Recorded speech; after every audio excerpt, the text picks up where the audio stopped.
Assalamualaikum warahmatullahi wabarakatuh.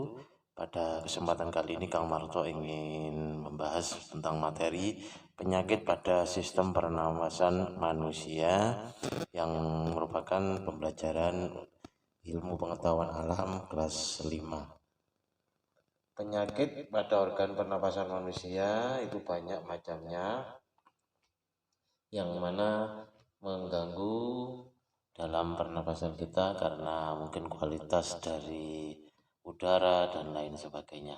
Kita lanjutkan tentang materi ini, yaitu yang pertama adalah TBC. TBC adalah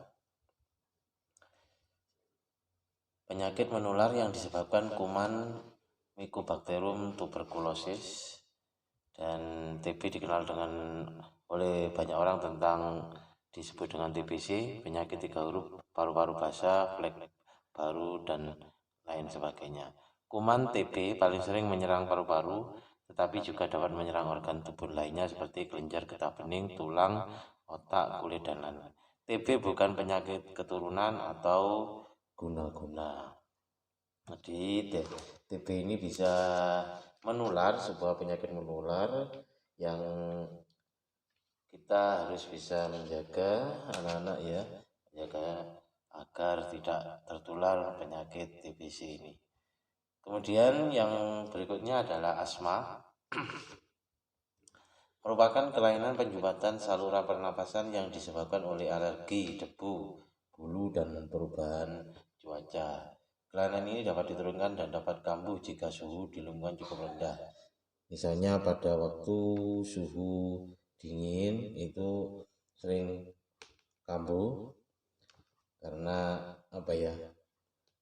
asma menyebabkan batuk, napas tersengal-sengal hingga menimbulkan bunyi saat bernapas. Udara terhalang oleh pembekakan selaput lendir dan kejang pada dinding cabang tenggorokan.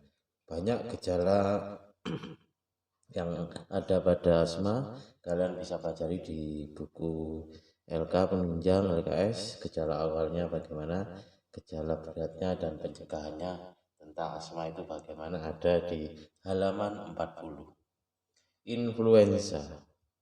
Influenza biasanya disebut dengan flu, merupakan penyakit menular yang disebabkan karena virus influenza. Penyakit ini timbul dengan gejala bersin-bersin, demam, dan pilek. Selera makan hilang, biasanya pegal pada persendian, batuk, sakit kepala, dan demam tinggi. Influenza dapat dicegah dengan sering mencuci tangan, menghindari kontak dengan orang yang sakit, olahraga teratur, makan makanan yang sehat, istirahat yang cukup, serta melakukan vaksinasi. Itu tentang influenza. Bronkitis merupakan gangguan pada cabang batang tenggorokan akibat infeksi. Gejalanya adalah penderita mengalami demam dan menghasilkan lendir yang menyumbat pada tenggorokan. Akibatnya penderita mengalami sesak napas. Jadi seperti itu. Untuk pencegahan biasanya menghindari asap rokok maupun debu serta polusi, menjaga asupan gizi.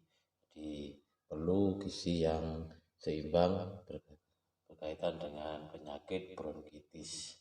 Kemudian penyakit yang berikutnya yang menyerang pernapasan adalah ISPA, infeksi saluran pernapasan. Jadi infeksi saluran pernapasan itu yang menimbulkan gejala batuk, pilek, serta demam. Ini mudah menular dan dialami oleh siapa saja, terutama anak-anak maupun lansia, orang lanjut usia. Untuk sesuai dengan namanya, ISPA akan menimbulkan peradangan pada saluran pernapasan mulai dari hidung hingga paru-paru. Untuk pencegahannya menjaga kebersihan seluruh tubuh. Tidak menyentuh bagian muka ketika tangan tidak dalam keadaan bersih, menjauhi rokok, mengkonsumsi makanan yang mengandung vitamin C. Nah ini karena mengandung virus seperti itu. Flu burung. Nah ini dulu sangat terkenal karena bisa dari hewan menular ke manusia. Penyakit infeksi yang disebabkan oleh virus influenza tipe A yang ditularkan oleh unggas melalui ayam, dan lain sebagainya. Ada banyak jenis flu burung, tetapi hanya beberapa yang dapat menyebabkan infeksi pada manusia. Flu burung pernah mewabah di Asia, Afrika Timur Tengah, serta beberapa bagian Eropa dan menyebabkan kematian pada sebagian penderitanya. Ciri-ciri penyakit flu burung antara lain demam yang tinggi, sakit kepala dan tenggorokan, serta batuk yang terus menerus setelah kontak dengan unggas. Itu tentang flu burung. Kemudian penyakit-penyakit yang ada pada organ pernapasan manusia yang berikutnya yaitu pneumonia.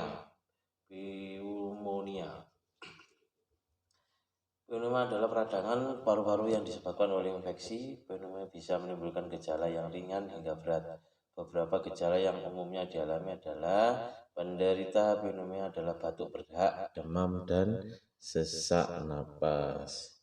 Pneumonia juga dikenal dengan istilah paru-paru basah. Nah, pada kondisi ini infeksi menyebabkan peradangan pada kantong udara alveoli di salah satu atau kedua paru-paru. Ada penyumbatan cairan atau nanah sehingga menyebabkan penderitanya sulit bernapas. Ada cairan seperti paru-paru basah. Emfisema itu perbandingannya, yang ini ada yang normal ada di sini, ini yang sudah terkena emfisema. Penyakit emfisema adalah penyakit yang muncul akibat rusaknya kantung-kantung udara atau alveolus di paru-paru yang terjadi secara bertahap. Alveolus itu merupakan tempat pertukaran gas oksigen dan karbon dioksida. Kesulitan dalam mengeluarkan udara dari paru-paru dapat menyebabkan sesak napas atau perasaan lelah karena usaha yang lebih keras untuk bernapas.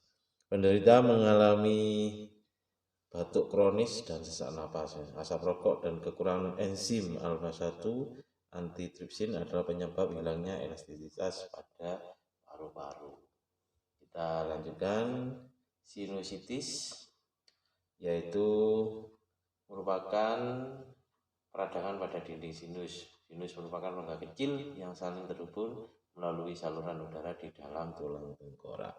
Penyakit peradangan yang menyerang bagian dan rongga hidung dan sinus paranasalis. Penyakit sinusitis disebabkan oleh infeksi bakteri, jamur, virus, menurunnya kekebalan tubuh, flu, stres, kecanduan rokok, dan infeksi pada gigi. Sinus menghasilkan lendir atau mukus yang berfungsi untuk menyaring, membersihkan bakteri atau partikel lain dalam udara yang dihirup.